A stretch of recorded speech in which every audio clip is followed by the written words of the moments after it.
आप सभी को जय मसीह की। बाइबल स्टडी के अंतर्गत आज हम व्याख्या करेंगे मत्ती 6 में पद संख्या 33 और 34 का। तुम पहले उसके राज्य और उसकी धार्मिकता की खोज करो और ये सब चीज़ें तुम्हें मिल जाएंगी। इसलिए कल की चिंता मत करो, क्योंकि कल अपनी ही चिंता करेगा। हर दिन की अपनी समस्याएं होती हैं।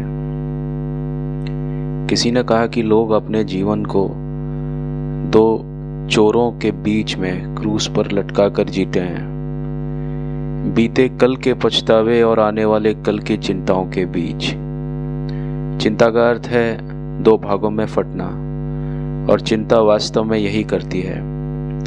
यह हमें दो हिस्सों में बांट देती है। हमारा शरीर एक दिशा में जाता है, लेकिन हमारा मन कहीं और होता है, और इसका परिणाम यह होता है कि हम तनाव में जीते हैं। हम रात को ठीक से नहीं सो पाते हैं और दिन में आनंद नहीं ले पाते। चिंता हमें हमारे ही खिलाफ काम करने पर मजबूर कर देती है और हमारे परमेश्वर के साथ संगति में बाधा डालती है। कभी कभी हम सोचते हैं कि काश हम रात 8 से 8:30 9 के बीच चिंता कर सकते, फिर उस चिंता को बंद करके रात में अच्छी नींद ले सकते हैं। पर हम चिंता को अपने मन से दूर नहीं कर पाते। चिंता एक अनियंत्रित एक हॉर्न है, एक ब्लिप है, एक छोटा सा एक चिन्ह है जो कि बिना इजाजत के कहीं भी आ जा सकता है। हम चिंता के शिकार हो जाते हैं और इसे अपने मन में बिन बुलाए मेहमान की तरह आने से नहीं रोक पाते। अपने शिष्यों से बात करते समय यीशु ने हमें 3 कारण बताए कि हमें क्यों चिंता नहीं करनी चाहिए। पहले उन्होंने कहा कि हमें चिंता इसलिए नहीं करनी चाहिए क्योंकि हम कौन हैं।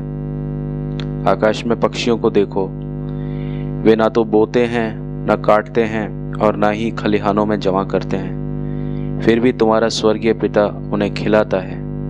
क्या तुम उनसे बहुत अधिक मूल्यवान नहीं हो? मत्ती 6 का पद संख्या 26। यदि परमेश्वर पक्षियों की देखभाल करता है तो क्या वह तुम्हारी देखभाल नहीं करेगा? यीशु का मुख्य केंद्र बिंदु यह है कि जब हम चिंता करते हैं तो हम अपने मूल्य को कम कर देते हैं। दूसरा, हमें चिंता नहीं करनी चाहिए क्योंकि यह बेकार है। क्या तुम में से कोई चिंता करके अपनी आयु में 1 घंटा भी ज्यादा जोड़ सकता है?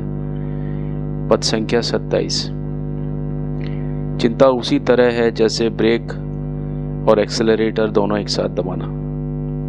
यह तब सार्थक होता है अगर चिंता करने से हमारी उम्र बढ़ती, पर सच यह है कि चिंता करने से हमारी उम्र घटती है।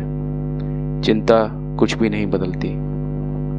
तीसरा, हमें अपनी गवाही के कारण चिंता नहीं करनी चाहिए, क्योंकि अन्य जाति इन सब बातों के पीछे दौड़ते हैं और तुम्हारा स्वर्गीय पिता जानता है कि तुम्हें उनकी आवश्यकता है।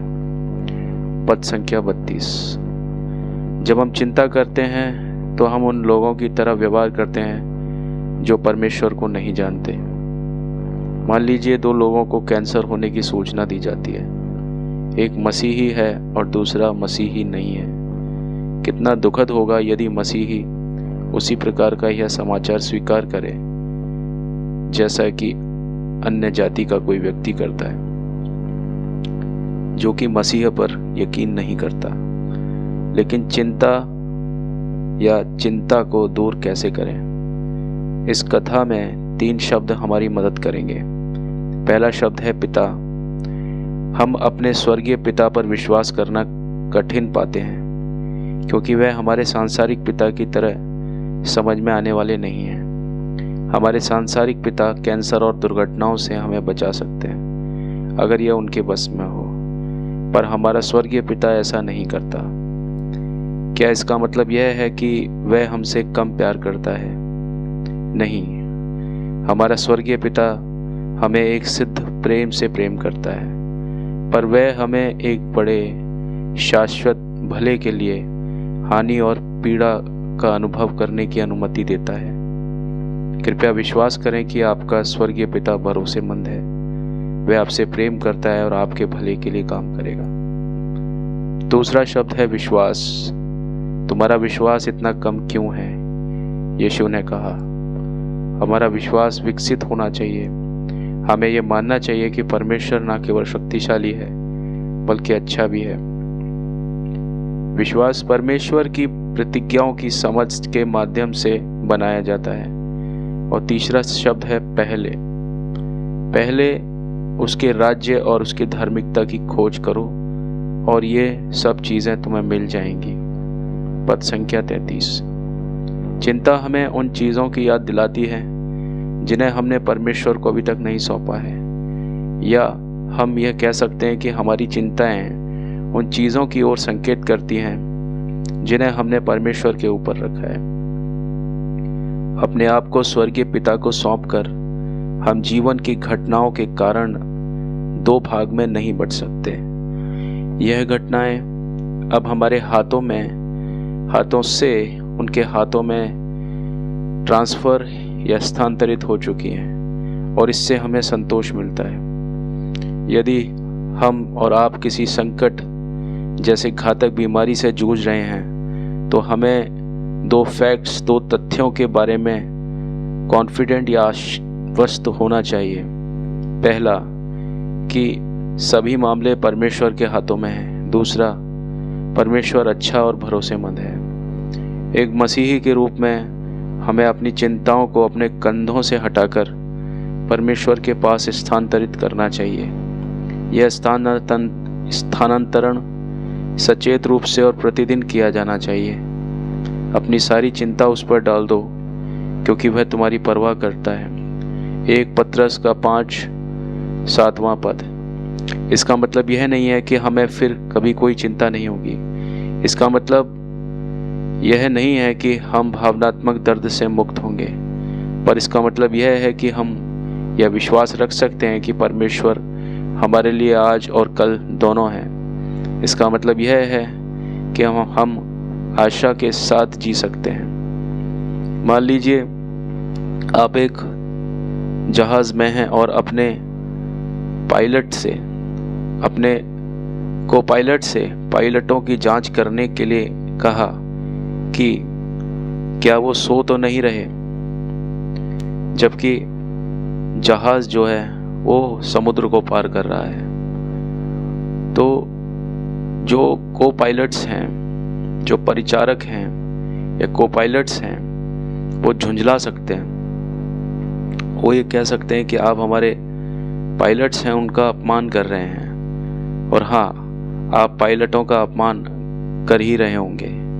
कितना बेहतर होगा कि आप बस आराम करें और कहें, मैंने इस जहाज़ पर भरोसा किया है और मुझे विश्वास है कि हालांकि मैंने पायलटों से कभी मुलाकात नहीं की, लेकिन मुझे यकीन है कि वे भरोसेमंद हैं। जब हम परमेश्वर को लगातार विनती करते हैं कि इसे और ठीक करें, एक चीज़ या दूसरी चीज़ का ध्यान रखें, तो हम अक्सर उसका अपमान भी करते हैं।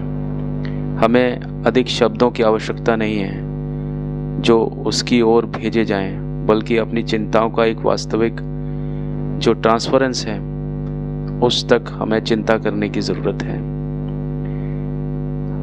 हम इस जहाज़ में हैं तो हमें विश्वास करना चाहिए कि यह हमारे पायलट के रूप में हमें जहाँ भी उसकी इच्छा होगी वहाँ ले जाएगा। वह हमें महासागरों के पार ले जाएगा और हमें सुरक्षित रूप से दूसरी तरफ उतारेगा। एक कहानी है एक महिला की जो बस का इंतज़ार कर रही थी और भारी सूटकेस लिए हुए खड़ी थी। जब उसने बस को आते हुए देखा तो वो बहुत खुश हुई। उसने किराया चुकाया और फिर सूटकेस को उठाकर गलियारे में खड़ी रही। किसी ने उससे कहा, तुम सूटकेस नीचे क्यों नहीं रख देती? उस पर उस महिला ने जवाब दिया, मैं बहुत आभारी हूँ कि बस मुझे ले जा रही है।